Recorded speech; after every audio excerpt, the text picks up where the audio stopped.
तेरा मेरा था, मैं उसमें पला हूँ। तूफानों से लद कर यहाँ तक चला हूँ। जो लोग थे मेरे खिलाफ कल तक, उन्हीं की नजरों में आज मैं जला हूँ।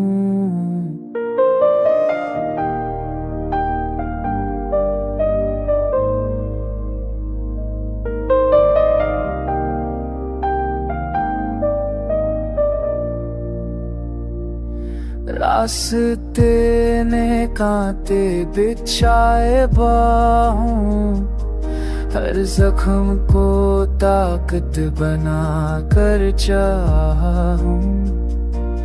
रात ने चाहा के सो जाऊं मैं, पर ख्वाब के पीछे ही जगता रहा हूँ। गिरने की आदत सी डालती थी किस्मत ने, पर हर दफा खुद को उठा कर खड़ा हूँ। मैंने डर को भी साथी बना लिया, अब खौफ के सामने हंस कर खड़ा हूँ।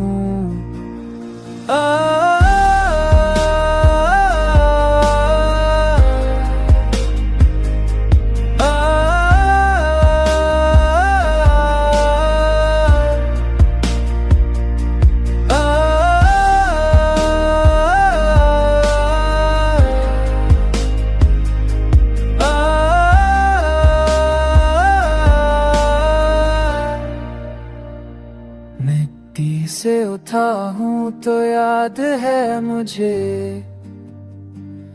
मैं आज भी अपनी ज़मीं से जुदा हूँ। आवाज मेरी अब गूंज बन चुकी, मैं खुद अपना ही फैसला हूँ। ये जीत सिर्फ मंजिल की बात नहीं, मैं अंधेरों का तोड़ता हुआ सिला हूँ।